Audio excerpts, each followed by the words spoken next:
Welcome to the Real Estate Investor Podcast. I'm your host, Gary Lipsky of Break of Day Capital. I talk to leading experts to discuss a wide range of subjects to educate investors on best-in-class practices to build legacy wealth and positively impact communities. Let's jump in. Hey everyone, welcome to another episode of the Real Estate Investor Podcast. I'm your host, Gary Lipsky with Break of Day Capital. Be sure to join our Facebook group, Asset Management Mastery, where we have a great community of thousands of like-minded individuals sharing resources and best practices. Hey everyone, we have launched the BODC Multifamily Impact Fund. Invest with a trusted operator with a track record of success. Our fund offers diversification, risk mitigation, tax benefits, and stringent acquisition criteria. If you'd like to learn more, head over to our website at breakofdaycapital.com.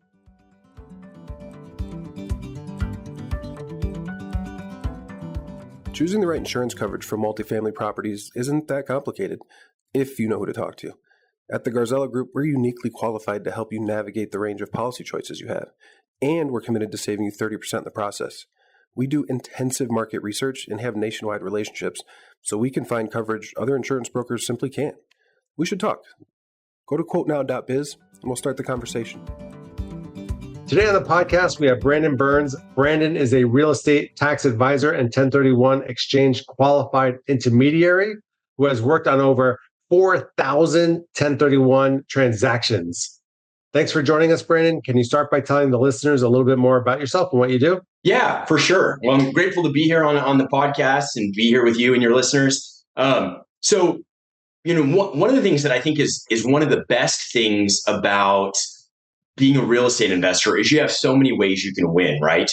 You can buy a property and even if it doesn't appreciate, you have cash flow, or even if it doesn't appreciate, or even if it doesn't have cash flow, it appreciates. And one of the best things that until I got into this side of the business that I didn't really understand was with real estate, through a 1031 exchange, you can avoid having to recover from a tax loss. So in section 1031 of the tax code, it allows you to sell a property and buy one or more replacement properties without having a tax event.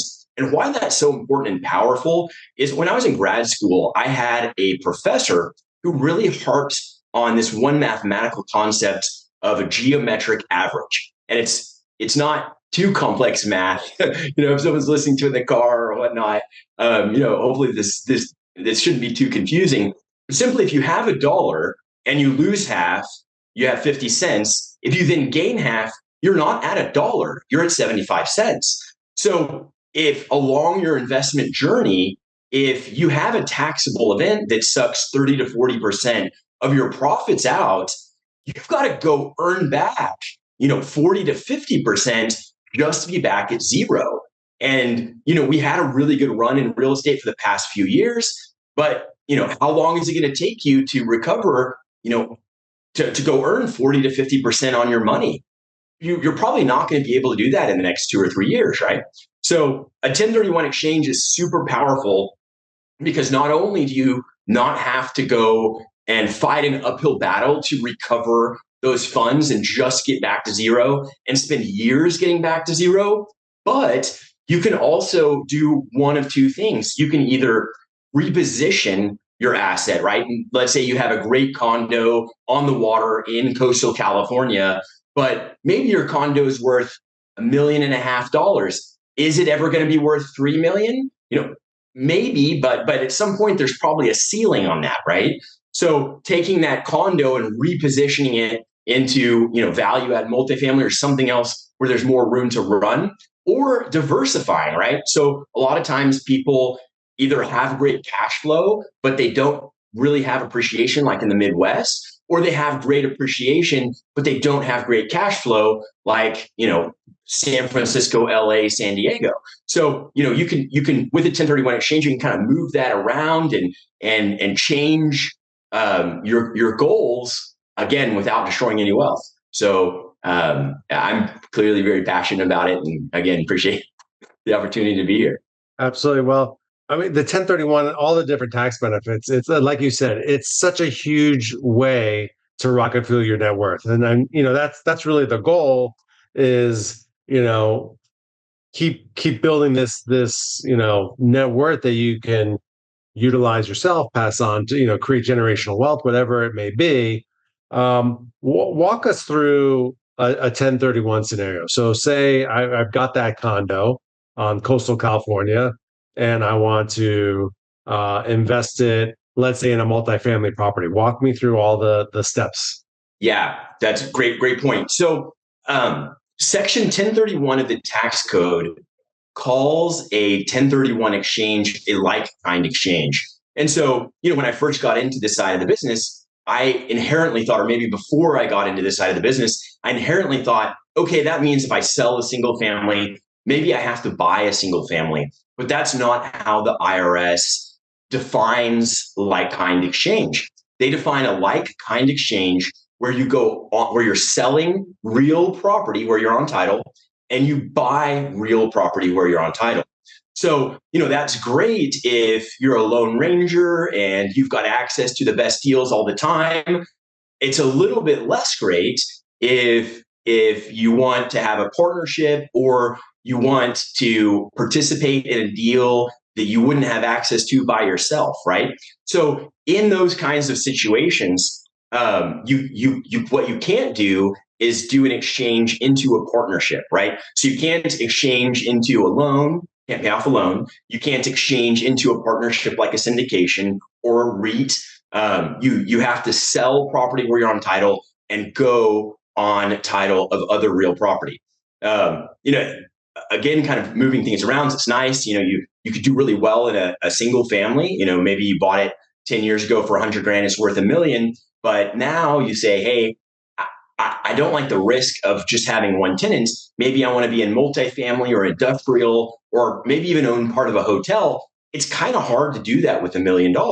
So a lot of times what you can do is use what's called a tenant in common structure. And that allows you to go on title on a deal where there are either other people, like joint ventures, or even a syndication. Now, there are some complexities to that. So the first thing is in the tax code with a tenant in common structure, you can have up to 35 entities on title. However, even though that's the letter of the law, right? In practicality, that doesn't work anymore. And the reason for that is because in the Great Recession, there were a lot of large institutional groups that went out and put together these tenant in common structures, and they would have, everything kind of from a little old lady at $100,000 to a really sophisticated, wealthy family that maybe owned $10 or $20 million worth of the real estate. And they'd have, 30, 35 investors kind of in between that. Well, what happened is that there were some vulture funds in 2008 that would come buy out these really small positions and then try to throw their weight around in the tenant in common partnerships. So today, lenders don't really like it if you have more than 5 entities on title, just because they don't want it to be a whole ton of them and get out of control, like some of the things that happened in 2008. And also, if you invest in a syndication, you're following a typical process, right? There's a PPM that's already drawn up a lot of times, and a subscription agreement, or at least a joint venture or operating agreement. Well, with a tenant in common structure, it's a little bit of a unique and one-off different structure. So there has to be a separate document that's similar to, other governing documents like an operating agreement or a PPM or otherwise. But it's called a tenant in common agreement. And so there's a little bit of cost to put that together. And so, if somebody has $100,000, it probably doesn't make sense to go through that extra expense to, create these one-off documents and go on title and take up one of those 4 or 5 spots. So a tenant in common structure can be really good for someone who has a larger check to write. And that kind of depends on the sponsor, but it's been my experience, and we do a lot of these. It's been my experience that, they usually put a minimum of 500,000 to $1 million, just depending on the size of the deal and some other factors. But that's a really that's really the only way to participate in partnerships where you can generate a lot of wealth. There's one fund type of structure that someone can go into. It's called a Delaware statutory trust. So, there's REITs out there, and that's today the most common type of fund structure, right? A real estate investment trust. You can invest your 1031 exchange dollars in a DST, but the reason the IRS has said that's the only fund type structure is they want it to be really safe. And so they put a significant amount of restrictions on it. So, like, for example, in that structure, you can't move any structural walls. You can't refinance. You can't do any development. A lot of times it's really difficult to put tenants that are really different in. Like, with an apartment complex, it's fine, you just have housing. But if it's like a medical office or a single tenant triple net, it can be really hard in that structure to adjust that. So I think, and I think, looking at, I do 50 to 70 transactions a month, and looking at a lot of my clients, it usually makes the most sense for them to either go into their own project or do a TIC if they're trying to create wealth. And if you want something that has a lot of restrictions, is super, super safe, and you just want to preserve wealth, then usually those DST funds, can be good for that. But those are kind of the three different important things to be aware of. You can do a deal by yourself, sell a property, buy a property. You can do a deal where you can create a lot of wealth in a partnership using the tenant in common structure, or you can use the DST fund structure if you're not interested in creating wealth and just want to preserve it. Yeah, a couple of people have talked to us about the DST, and that can be expensive, but gives you a lot more flexibility. When you talked about the 500,000 to $1 million minimum, we're right in the middle, $750,000. We haven't done it before, but we've had a lot of people reach out to us. So, usually they have 100 to 150, and we're like, just take advantage of bonus depreciation. It's just not worth it. You'll come out about even. But there are people that have $1 million or more and don't want to be a landlord anymore. They want us to run the show and want to take advantage of our expert team. So the question becomes now, okay, they've got to sign on the loan, and there's a certain amount that they need to sign for. Why don't you talk about that briefly? Yeah. So in a tenant in common structure, if the lender deems that you're a significant owner, and that's typically around 20% or so, depending on the lender. I've seen lenders have it a little bit less, some lenders having a little bit more. But if the lender deems that you're a significant owner, they want to know who you are, right? So as you go through the lending process, they want to peek inside your pants, if you will. So if somebody's 5 or 8% owner on a deal, that's typically the lender's not gonna care about them. If they're 30%, the lender's absolutely going to want to know who they are. They're going to want to know background, and have them be a part of that loan approval process. So that is important as somebody's looking how to allocate their funds. That's a great point. Occasionally 1031s do blow up. So talk about the reasons why, because people just hear it and get spooked, but there are things that either they did wrong, or the timing expired. Talk about that. Why it would not work out. Yeah. So, this is one thing I think you do a really good job of, and one of the reasons I'm really grateful to be on the podcast with you. So I think with good data, you can make good decisions, right? So there's 119 qualified intermediaries or 1031 exchange accommodators in the market.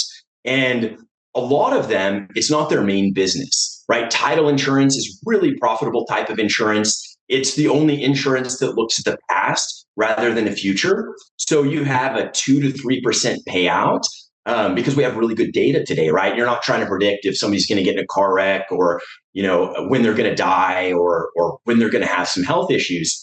So a lot of times with the 1031 exchange accommodators, they don't do a great job of educating people about what the rules are. And so people will end up a lot of times being really reactive rather than proactive, right? So, like, for example, one of the things I think a lot of people do know is that there are some time constraints, right? So when a property sells, not when it goes under contract or any other factor, but the day that someone no longer owns it, two clocks start.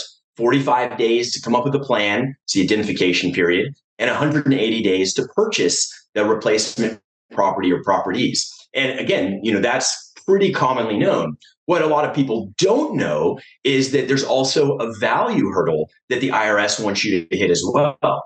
So if you sell a property for $1 million, for example, to use a round number, you have to buy $1 million worth of real estate. The IRS doesn't care what your basis is. They don't care what you paid for it. They don't care what your debt is on it. They say you sold $1 million property, you've got to buy $1 million property. Now, there's some closing costs you can write off, some you can't. So, get a little technical with that. But the general idea is you have to buy the same amount of real estate that you sold. And maybe somebody says, hey, I've got 500,000 in equity, 500,000 in debt, and I don't really want to go replace that, right? And so that's a reason why something will blow up, is because last minute they're like, oh gosh, I didn't know the amount of real estate that I had to buy. And that's where sometimes on the bigger exchanges, it can make sense to buy a deal that you're an active owner, and then also look at a tenant in common structure too, or sometimes even a DST as a portion of that, so that you can get everything structured correctly.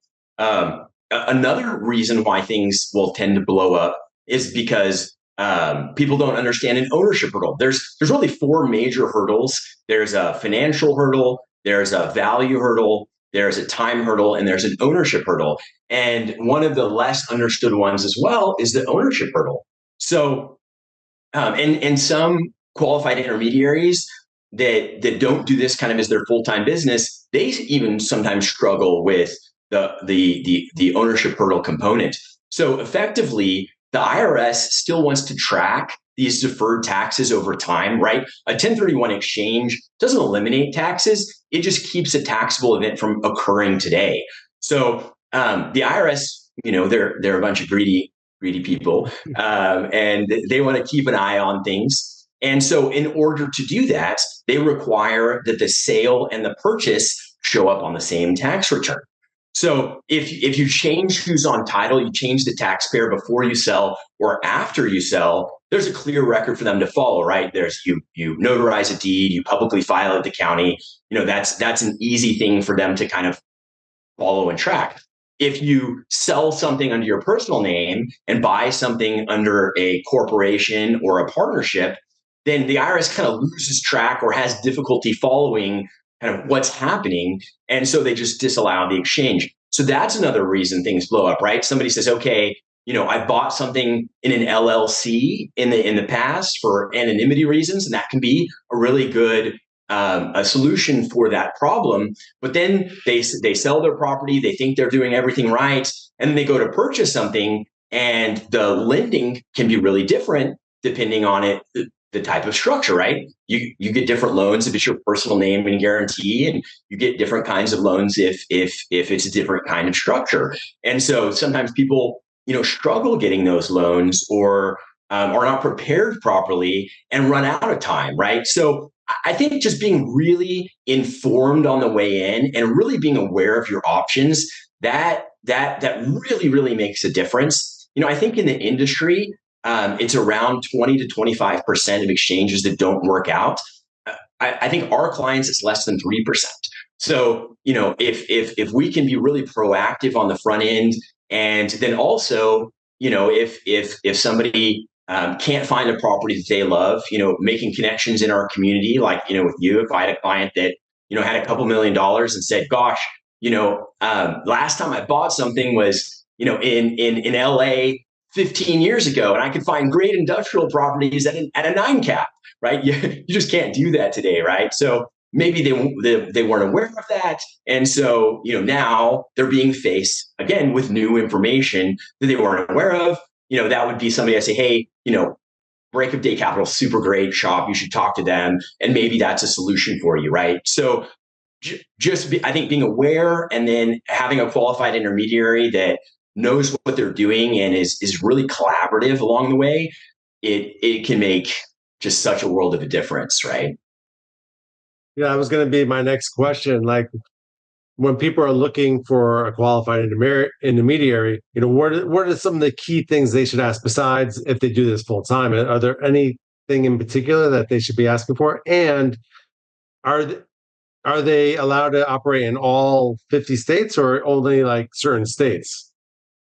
Great question. Yeah. So because the section 1031 of the tax code is part of the federal tax code, works in all 50 states. Now, you can't go into the territories, unfortunately, like the Philippines, and you cannot cross an international border, which I'm personally very sad about because I would love to own a little beach condo in Rosarito, Mexico. But so all 50 states, the cost of an exchange is not a very high thing. It's not very expensive. So, we charge flat fees per closing, $995 when someone sells, $295 when they buy, just because we have to pay our people for working on each closing. And we're kind of middle lower end in cost. There are some shops that are a little bit cheaper. And then I'd say, 60-70% of people are a little bit higher. So, so cost isn't really a factor, or it shouldn't be a factor when you're looking at these really big taxable events, right? If you're looking at the difference between $1,200 and $900, percentage wise, that's a big percentage, but a $300 difference, maybe that doesn't matter if you're able to deal with a group that can save your exchange if something goes wrong. You're right, and you save an extra $400,000 or $500,000 in taxes, right? So cost isn't something that I would consider looking at, when you're talking about something that's really a low cost item.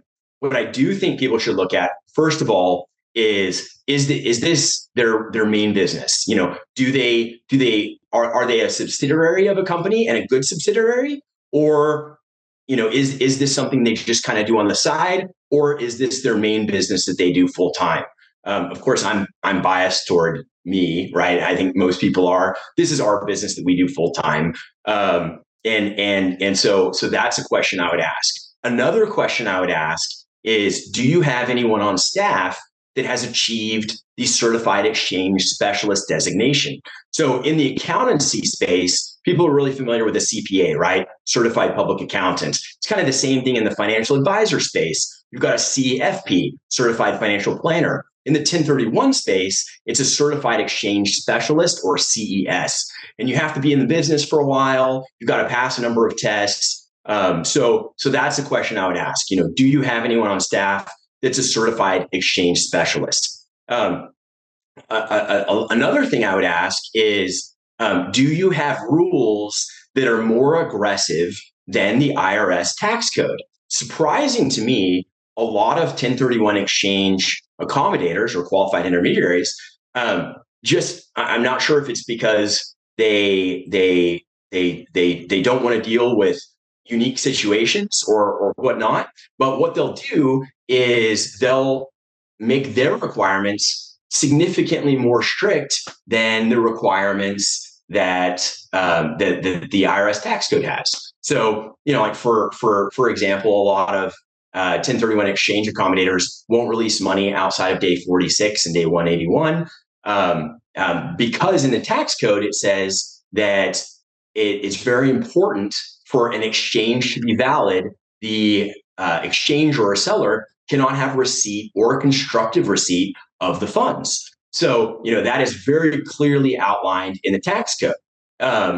So then what does constructive receipt mean, right? And so constructive receipt means to have the ability to influence the money, even if you don't have control of it.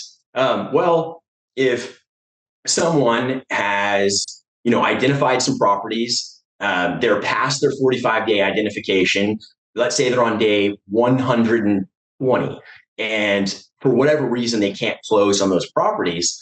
Some qualified intermediaries will say, "Hey, you know what? We only release money on day 46 and day 181." Well, at that point, you've blown the exchange, right? why should the money be kept hostage for another 50 or 70 days? And so, I would ask, are you stricter than the IRS, or are you a company that's willing to work with us and, while you're operating within the rules, be helpful and be on our side as we go through this process? Surprising to me, sometimes qualified intermediaries can be not on someone's side, right? So again, especially if it's not their main business. One of the things we'll do, for example, is if somebody hasn't identified and they've got 10 or 15 days left, we'll reach out really proactively and say, hey, what are you trying to do? Why haven't you identified? How can we connect you to someone in our network? How can we be a value for you? I've seen other companies that will send just a very strong letter with a lot of bold and red on it that says, you're about to have a taxable event. You're fear. So well, at the end of the day, that probably accomplishes the same thing. Hopefully it encourages someone to be more proactive. The experience is really different, right? So I think those are some of the key things to ask. And then also ask, because I think the number one goal for a qualified intermediary is to keep people safe from taxable events and make sure that their money's safe in an escrow.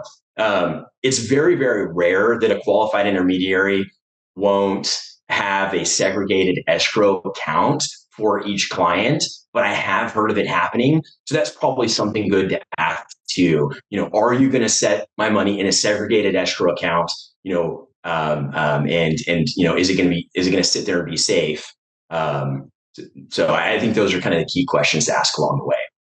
Yeah, that's really helpful because I think a lot of people they really don't know who to ask. They get the first contact and they're off and Right. running. But yeah, because there's really not that many. I've been surprised, that there's, I would have thought there were 1,000 or more out there, right? And there's just not. and the few that have been recommended to me in the past, one time we had someone that was interested. I didn't call me back, or they were just too busy, and I'm like, I can't work with this person. Oh, no. Like, this is not going to work. So, yeah. What is a reverse 1031?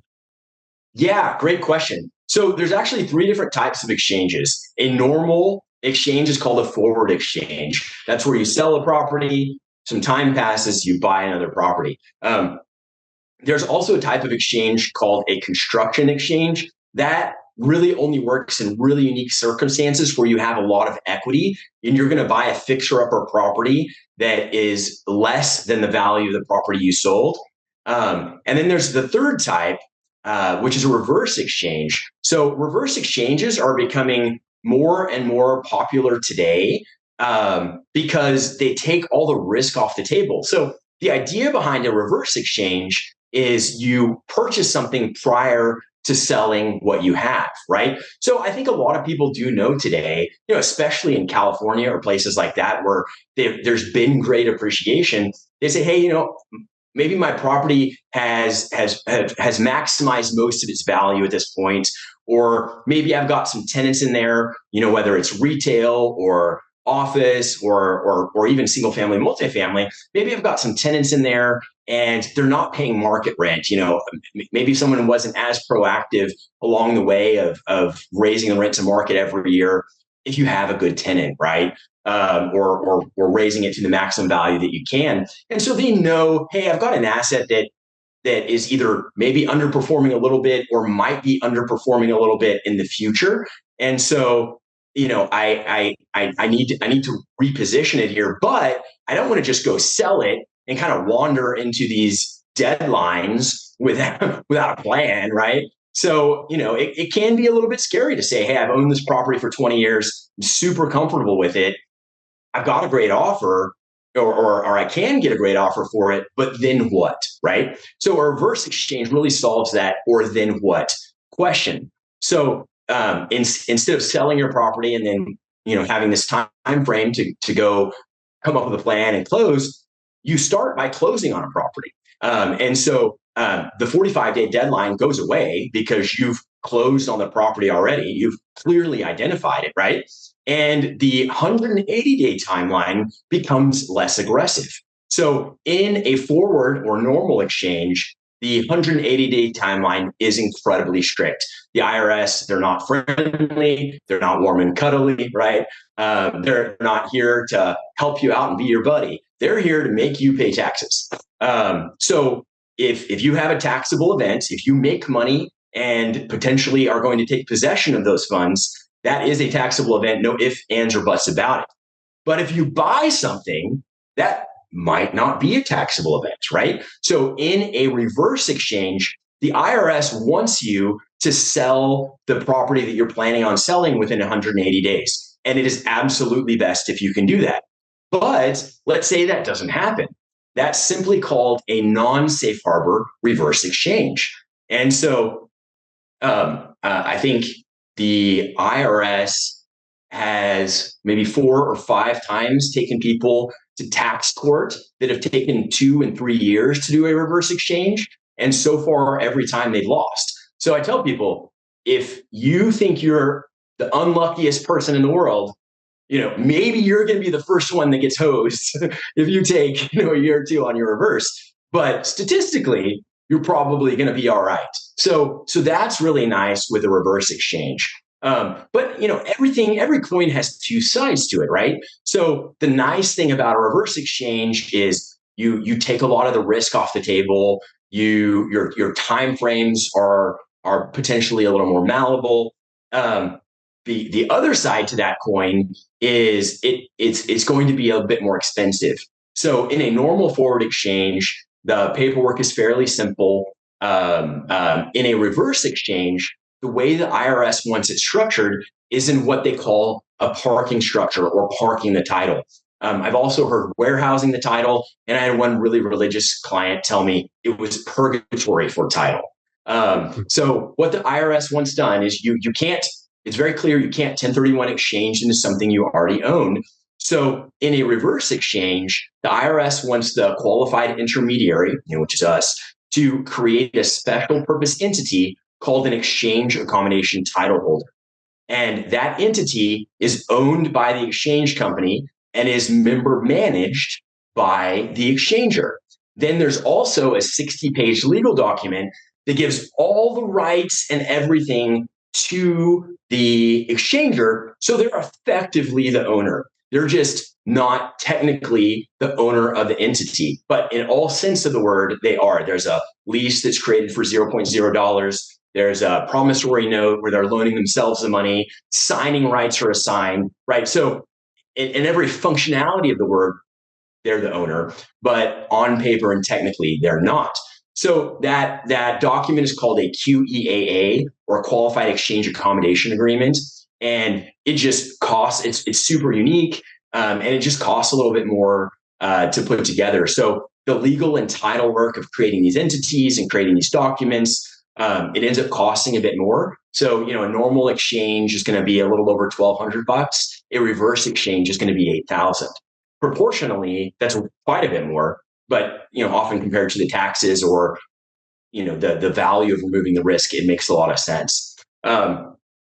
So I feel like I've been rambling a little bit. I don't know if that answered your question. I'm sorry. Absolutely. Absolutely. I mean, this has been a great education for me, and I know that as well as the listeners. One other quick thing about reverse exchanges. So because the title is held temporarily, you can't get permanent financing on that if you need financing. So you either have to have the ability to stroke a check and then pay yourself back when you sell, or you have to go get bridge or hard money for the financing portion, really temporary money for a temporary title situation. So there can be an additional cost for that as well. So that's the other downside to reverse. All right. Anything else basic wise that I should have asked about 1031s, or we covered it all? I mean, those are great points, great questions. Usually I kind of wander on a little bit longer, covering the same amount of things. I think the key things are, be aware of the 4 hurdles, right? So there's a value, you've got to buy equal or greater to what you sold, ownership, it has to be the same taxpayer on the sale and the purchase. Financial, you have to use a 1031 exchange accommodator, and you can't take possession of the money. Although we do have fairly large percentage of clients that want to take some of the money. So a 1031 exchange is not an all or nothing thing. You only pay taxes on what you touch, or if you don't buy enough. So financial hurdle, so value, financial, ownership, and time, and the time hurdle, which we talked about. It's a like kind exchange, so that doesn't mean it has to be the same type of property. Simply means it has to be real estate where you're on title. The only exception to that is being the Delaware statutory trust. So you can sell land, buy single family, sell single family, buy a hotel, so on and so forth. I've had people come to me with really technical questions, and from a high level, if you pay property taxes, it probably works. So that's important. The right questions to ask a qualified intermediary, we covered that. I think that's it for the most part. Maybe the only other thing that I'd add is sometimes people want to get in the weeds about really specific real estate things, right? What rent do I have to charge, or does it matter when I get a certificate of occupancy on a property if there's going to be deep value add? And it's important to be aware that a 1031 exchange is a little bit more of a financial thing for real estate rather than a real estate thing. So if someone just imagines a 25, 30-year-old IRS agent sitting in a windowless room flipping through documents and tracking money, that's what they're going to look at, not what was the condition of the property or other things like that. Great stuff, Brandon. Particularly the piece that some people do take out some money and use the 1031. I think that's a really good point to make. So tons and tons of great information. I appreciate it. Where can listeners find out more about you and your company? Yeah, so really accessible. You can go to our website, Vanguard1031x.com. You can call us at the office, 858-331-1031. You can email me, Brandon at Vanguard1031x.com, or you can find me on LinkedIn or Instagram. On Instagram, it's Brandon.the1031guy. I like sharing a lot of real estate memes and laughing with clients and friends. So that's always fun. But yeah, I guess maybe as a last point, I just really encourage people that, don't wander into a situation not knowing what all the rules are. So, if you're listing a property, or if you're accepting an offer, or you've just accepted an offer, just make sure that you're really educated, which, probably your listeners are because they're here, right? But just a little bit of pre-planning can make such a difference. I had someone who called me the other day, and it's someone that I've known for a while. It's a really good business person that owns some real estate related businesses and owns some quite a bit of real estate assets. And he said, "Hey, Brandon," this was a Monday. He said, "Hey, Brandon, last Friday I sold a property. I want to do a 1031 exchange. Also, I've got some partners in there, and some of them don't want to do a 1031 exchange, but I do. What do we need to do today?" And unfortunately, I had to tell him, there's multiple problems here, and you're kind of hosed, unfortunately, because a 1031 exchange has to be set up prior to the sale. There has to be a legal document created. You can't take possession of the funds. And then there's also some unique potential partnership issues if you have partners, especially as it relates around that ownership hurdle.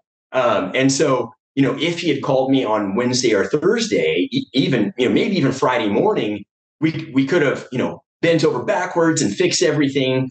But unfortunately, because that he didn't prioritize it in the process, he ended up having over $1 million taxable event. He was already going to buy something else. He's a great guy, great businessman, really wealthy.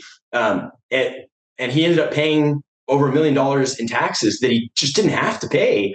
And it was only because that, he just wasn't inquiring early enough in the process. So, that's really the one important thing. We can fix things if there's time and will to do it.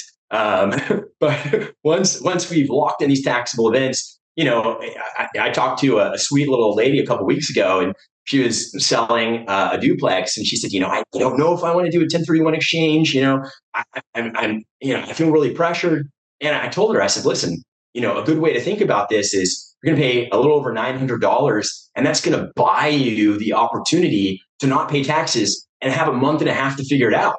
And if you decide you don't want to do an exchange, you can pay taxes. But if you don't set it up ahead of time and you lock in that taxable event, and then you want to do it in 3 weeks or 5 weeks or what have you, then there could be a lot of buyer's remorse. And with the cost of an exchange being so low, a lot of times if there's uncertainty, it just makes financial sense to do it, or certainly if someone is going to, buy another piece of real estate, mathematically, 99.9% of the time, it makes sense to do a 1031 exchange, right? Because there's 4 taxes. A lot of people don't realize this, and maybe this will be the last thing that I'll leave you with.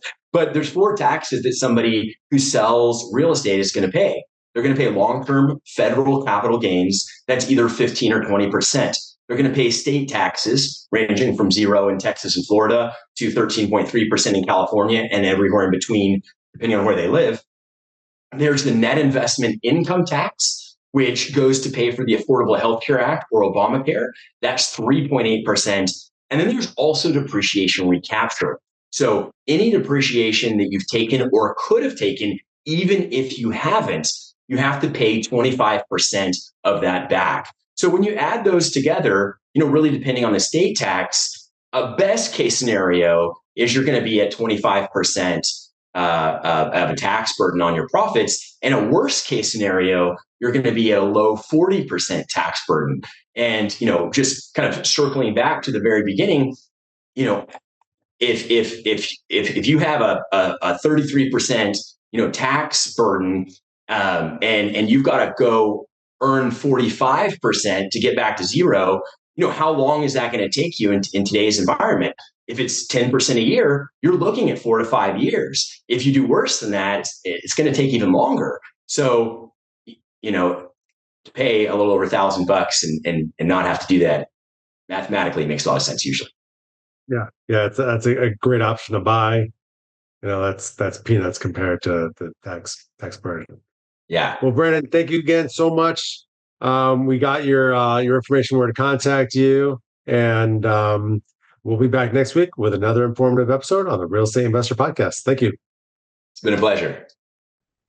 To all of our listeners, thanks for joining us. And if you like this episode, please head over to iTunes or Stitcher and subscribe, and leave a review, as it will help us reach more people. And if you'd like to learn more about what we do at Break of Day Capital, head over to our website at breakofdaycapital.com and sign up for our newsletter and fill out our investor application. We'll talk to you next week.